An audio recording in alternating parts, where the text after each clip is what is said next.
It all began on a seemingly ordinary Tuesday, the kind of day that usually fades into the monotony of life. But for me, Poppy Wakefield, it was the day my world unraveled. Stephen, my husband, my rock, the man I thought I knew better than myself, turned out to be a stranger wearing a mask. A liar. A cheat. It wasn't just the fact that he had been unfaithful. It was the elaborate web of deceit he had spun around me, so intricate and calculated that it made my stomach churn with both rage and despair.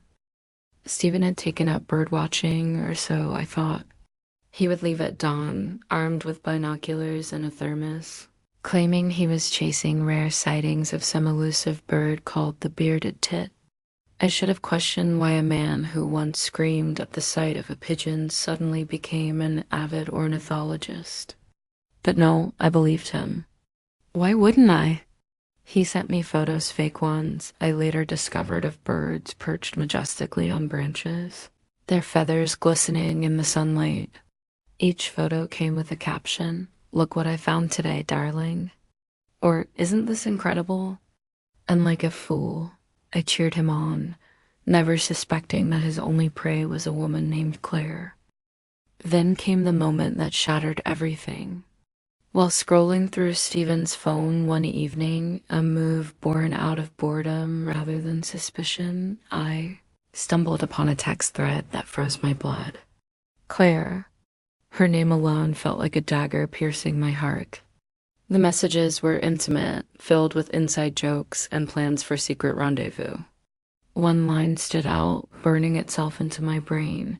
"Can't wait to see you tomorrow. You're such a good actor, I almost believed your bird-watching story." My hands trembled as I stared at the screen, tears welling up in my eyes. The man I had shared my bed with, laughed with, cried with, he had been living a double life. I confronted him that night, my voice shaking but laced with fury. "What is this?" I demanded, shoving the phone toward him. At first, he tried to deny it, his face pale but defiant. "I don't know what you're talking about," he stammered.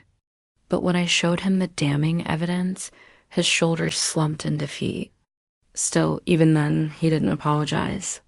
Instead, he muttered something about feeling trapped, about how our marriage had grown stale. Stale? Was that supposed to justify his betrayal?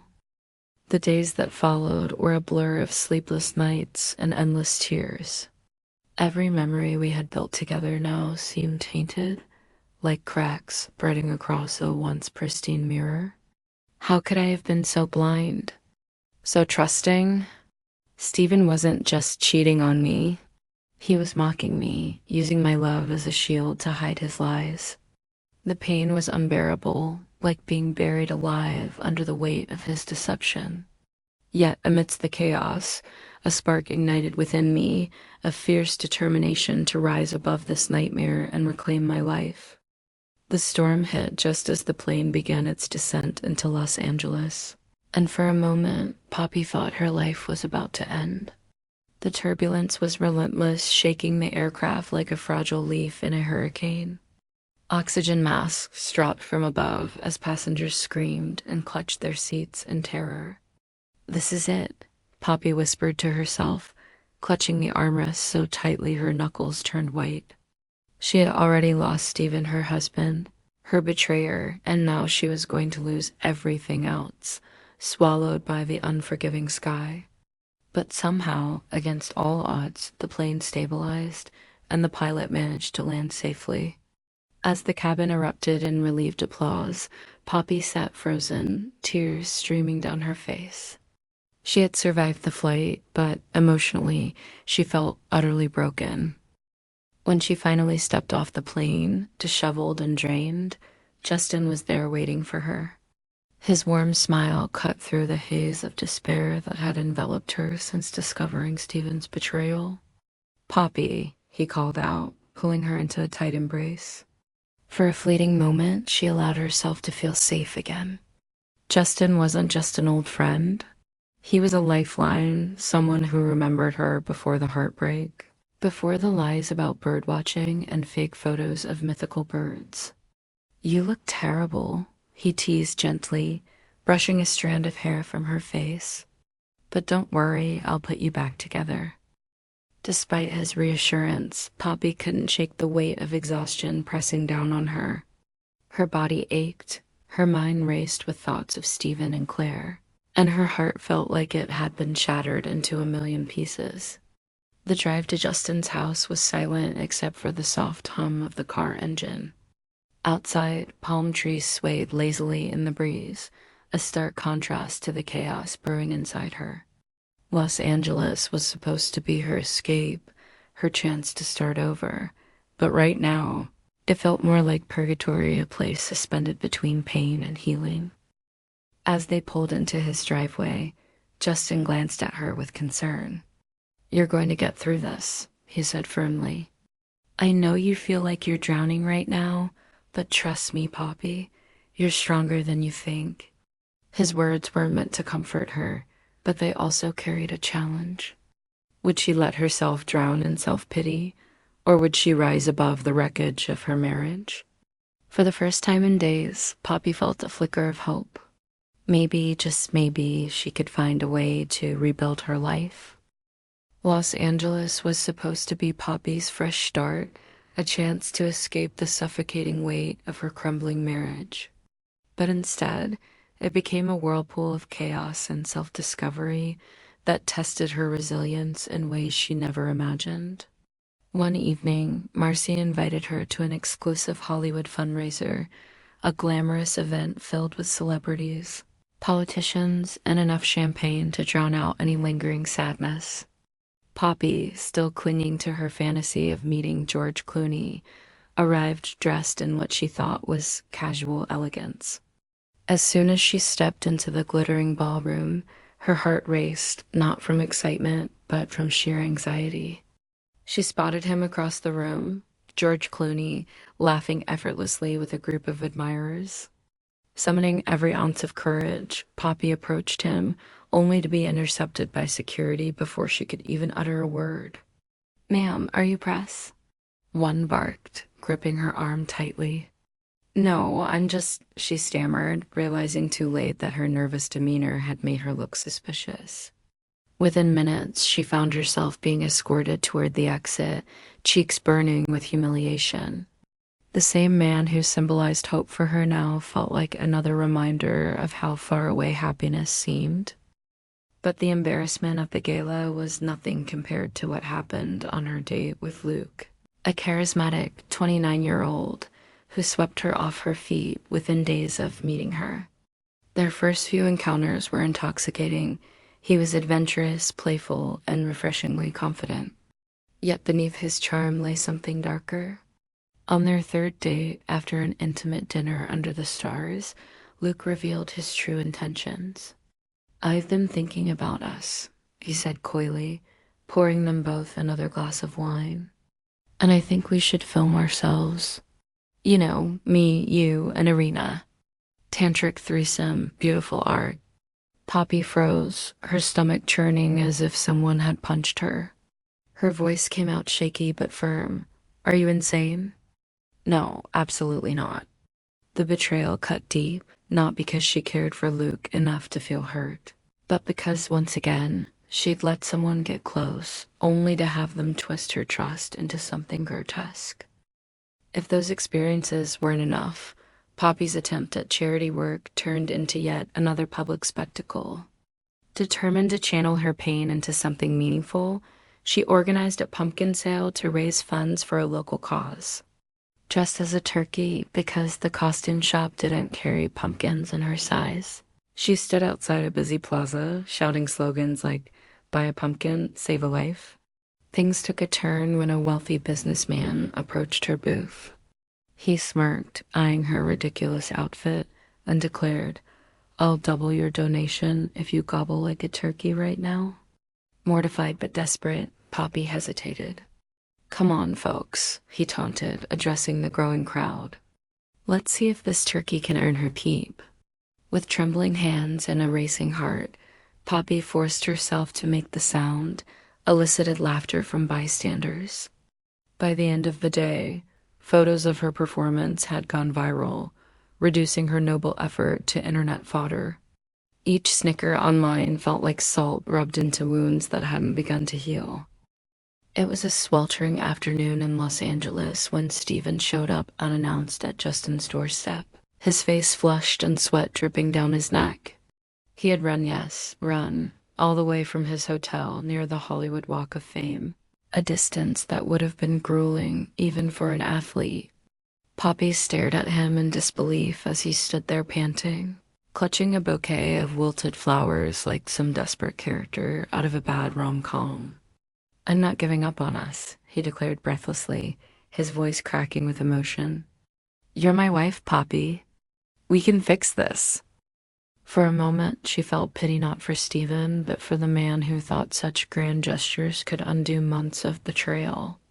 His arrival was both shocking and infuriating. How dared he barge into her fragile sanctuary, shattering the tentative peace she'd begun to build? She turned to Justin, who looked equally stunned, before stepping outside to confront her soon-to-be ex-husband. The air between them crackled with tension. "You ran here?"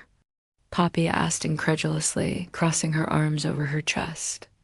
"In this heat? Are you insane?" "I wanted to show you I'm serious." Steven shot back, his tone laced with desperation. "I love you, Poppy. I'll do whatever it takes to prove it." His words hung heavily in the humid air, but they carried no weight anymore. To her, they sounded hollow, like echoes of promises long broken. Poppy shook her head, her jaw tightening. "Do you really think running 5 miles under the California sun fixes everything? Do you honestly believe any amount of sweat or tears will erase what you've done?" Steven faltered, his bravado crumbling. "Then tell me what I need to do. Tell me how to make this right." She hesitated, searching for the right words. The truth was, there was nothing he could do. Their marriage wasn't just fractured, it was irreparably shattered. A jigsaw puzzle with missing pieces scattered across years of neglect and deceit. Her voice softened, but it carried an undeniable finality. "There's nothing left to fix, Steven. What we had, it's gone. And no matter how hard you try, you can't glue the pieces back together." His shoulders slumped, and for the first time, she saw genuine despair in his eyes. But it wasn't enough to change her mind. As much as part of her still cared for him, she knew staying with Steven would mean accepting a life half-lived, a compromise born out of fear rather than love. Justin appeared behind her, silently offering support. Sensing the conversation was over, Steven finally nodded, defeated. "If you change your mind," he started weakly, but Poppy cut him off. "I won't," she said firmly, turning away without another glance. Watching him walk off into the blazing sun, she realized something profound. Letting go didn't feel like losing, it felt like freedom. Sitting alone on the balcony of Justin's house, Poppy stared out at the Los Angeles skyline, her mind a whirlpool of memories and regrets. The weight of years spent sacrificing herself for Steven pressed down on her chest like an invisible boulder. She thought about all those nights, countless, endless nights when she had stayed up late cooking, elaborate meals, or ironing his suits while he barely acknowledged her efforts. "Why did I do it?" she whispered to herself, tears streaming silently down her cheeks. All those hours folding laundry, planning dinners, making sure everything was perfect. And for what? For a man who couldn't even be honest with me. Her thoughts drifted further back, to Paulo, the first love she had betrayed so carelessly in her youth. Back then, she had convinced herself that cheating on him didn't matter because their relationship wasn't serious. But now, staring into the abyss of her own mistakes, she realized how wrong she had been. Every action carried consequences, and perhaps this betrayal had set the stage for her disastrous marriage to Steven. Was karma punishing her for breaking Paulo's heart? The idea made her shudder. She remembered one particular evening when Stephen had come home late from work, too tired to eat the dinner she had prepared. Instead of gratitude, he muttered something dismissive before collapsing onto the couch. At the time, she had brushed it off as stress, but looking back, it was clear that he had already begun drifting away. His excuses about birdwatching, a hobby he supposedly took up out of nowhere, now seemed laughable in hindsight. How could she have been so blind? So naive? As the sun dipped below the horizon, casting long shadows across the city, Poppy felt a surge of anger, not just at Stephen, but at herself. Why had she allowed herself to become a shadow of who she once was? She thought of Irina's words, "You need love of good Russian man," and chuckled bitterly. Maybe Irina was right. Maybe no one deserved such devotion from her unless they truly valued it. Her mind flashed to Luke and his absurd proposal for a threesome. Even in her attempt to move forward, she had encountered nothing but disrespect. For the first time, Poppy understood the depth of her worth. It wasn't enough to give endlessly without receiving anything in return. Love shouldn't feel like servitude. It should be mutual, respectful, joyful. As painful as it was to confront these truths, she knew she couldn't go back to living half a life. Not anymore. The air in Justin's living room was thick with tension as Stephen paced back and forth, his voice trembling with desperation. "Poppy, please," he pleaded, clutching at memories like they were lifelines. "Do you remember our trip to Cornwall? The cliffside walks, the sunsets over the ocean, it was magical. We had something real once." His words hung in the air, heavy with emotion but empty of conviction. Poppy sat across from him, her arms crossed tightly over her chest, feeling a mixture of pity and disdain rise within her. She wanted to scream, to shake him until he understood that those moments weren't just tarnished, they were lies. Stephen continued, his tone shifting between pleading and accusatory. "You can't throw away everything we've built because of one mistake," he exclaimed, his voice cracking under the weight of his own guilt. "I'm human, Poppy. I messed up, but don't act like you're perfect. Remember Paulo? You cheated first." At that, Poppy shot up from her seat, her eyes blazing with fury. "How dare you bring him into this?" She spat, her voice cutting through the room like a knife. "Yes, I made mistakes, but I own them. What you did wasn't a mistake, it was betrayal. A calculated lie wrapped in fake birdwatching trips and staged photos of birds that didn't even exist." Her hands trembled as she gestured wildly, years of suppressed anger finally spilling out. Stephen faltered, his confidence wavering. He tried again, softer this time. "Look, I know things haven't been great between us lately, but we can fix it.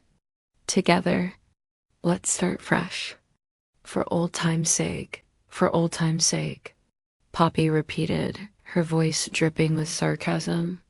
"Stephen, those old times were built on a foundation of lies. You didn't love me. You loved the idea of having someone who catered to your every whim while you played house. Well, guess what? I'm done playing." She took a step closer, her gaze piercing. "We've wasted so many years living the way we thought we should, instead of living the way we wanted. And I refuse to spend another second pretending this marriage is anything other than what it is, fake." Her words struck Stephen like a physical blow, and for a moment, silence enveloped the room. Even Justin, who had been quietly observing from the sidelines, seemed taken aback by the raw intensity of her declaration. Stephen opened his mouth to respond, but no words came out. Instead, he slumped onto the couch, defeated. "So that's it," he whispered, his voice barely audible. "After everything, you're just giving up?" "I'm not giving up," Poppy replied firmly, her voice steady despite the storm of emotion swirling inside her. "I'm choosing myself for the first time in my life, and maybe you should try doing the same." As the plane soared above the Atlantic, Poppy stared out the window, her heart lighter than it had been in years. Los Angeles had been her refuge, a place where she shed layers of pain and rediscovered herself.